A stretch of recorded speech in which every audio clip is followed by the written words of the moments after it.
Ladies and gentlemen, boys and girls, welcome to another exciting episode of Trigger Warning Radio. I am your host, the Kaiju Conservative. Folks, things have not gone well for Michael Avenatti the last couple of months, and that's an understatement, really. You know, it started out with Stormy Daniels being, basically losing her case, a judge ruling against her and ordering her to pay Trump's legal fees in that case to boot. Then we had Kavanaugh accuser Julie Swetnick, who insisted that Kavanaugh was some sort of teenage gang rape ringleader. That didn't pan out at all, and now he and Julie Swetnick, Avenatti and Julie Swetnick, have been referred for criminal prosecution by Senator Chuck Grassley for a number of crimes, including obstruction of Congress, which is a pretty big deal. I think Swetnick's probably going to flip on Avenatti there. And then, just a couple of weeks ago, we had Avenatti accusing Fox News personality Tucker Carlson of assaulting a Latin gay immigrant who, oh, by the way, happened to call his daughter a whore and verbally abused her in a very posh golf club in Virginia. And that's not looking good for Avenatti either, folks. I cannot wait for the inevitable defamation suit that's going to follow there. Well, Avenatti's legal problems have gotten even worse, ladies and gentlemen. Wednesday night, Michael was arrested for basically beating his girlfriend. He was arrested for felony domestic violence, which, felony domestic violence is not just, smacking someone around or giving someone a black eye or something like that. That is, a very, very serious charge. That's a significant injury. So, Avenatti, of course, is denying everything with regards to that case, even though he reportedly, according to TMZ, insisted at first that she hit him first, and that's why he had to rough her up. Believe all accusers, right? Except when they're accusing Democrats. So, poor Avenatti. I mean, what is a man who has presidential aspirations and sees himself as the leader of the resistance against President Trump, and actually was crowned the leader of the resistance by a lot of people out there. He's still very, very popular on Twitter. What is a man like that to do when he's trying to launch a 2020 campaign bid? Now, I hear you. I hear you people out there saying, Casey, he's Kaiju, he's not running. We don't know that he's running. Yeah, we do. Avenatti's running. He's made noise about it in the last couple of months.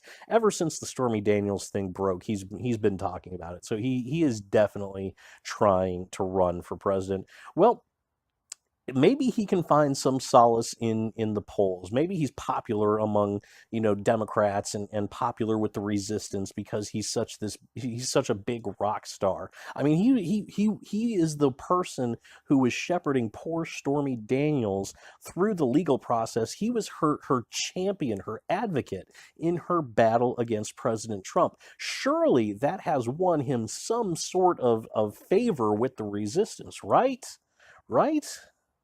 Well, no, not so much. Not so much. There's a new poll out today. Breitbart had the story, but I'll link that for you in the description of this video so you can take a look at it. But Breitbart reported on a new poll that ranked the different likely presidential candidates for the Democrats in terms of popularity. Number one was, I think, Joe Biden. And then you had, you had your others. You had your Spartacus. He had like 4 or 5%. Kamala Harris had, I think almost double digits. And and then poor Michael Avenatti. Poor Michael Avenatti. He was sitting at literally 0% support. That means, folks, let me tell you what that means. That means out of all of the people that this poll sampled, that this poll questioned, out of all the Democrats out there, everybody in the country, not a single Democrat out there supports Michael Avenatti for a run for the presidency in 2020. Not one single person. Not only that, it gets worse for Avenatti, folks. It gets a lot worse for him. Not only does nobody support him on the Democrat side, but there are three other people who are polling at 0%. And Michael Avenatti is behind those three people. How does that even work? How bad, how terrible do you have to be at your job to be dead last among the people who are dead last? He is the loser among losers, ladies and gentlemen. He is so bad. He is not even on the radar. There are three other people that are just as bad as Avenatti is, and yet somehow Avenatti is behind those three people. It's just oh my God. It's just it's hilarious. It is absolutely hilarious for somebody who just embodies the stereotype of the ambulance chasing lying lawyer. I mean, this is a guy who Saul Goodman from Better Call Saul and from Breaking Bad. Saul Goodman, the most unethical lawyer on television, looks at Michael Avenatti and says, "Holy shit, dude, you suck." That is an accomplishment, ladies and gentlemen, for someone to be that much of a raging shit weasel that they are dead last among the losers. It's just it's it's absolutely remarkable. I've never seen anything like it in all the time that I've been following politics. It's absolutely incredible how horrible Michael Avenatti is.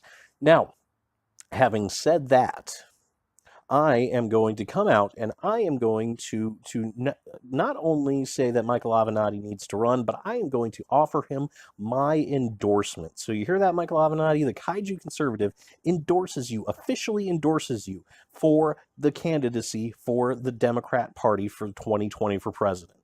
Why am I endorsing him? Have I gone completely batshit crazy? Well, no, I haven't, folks.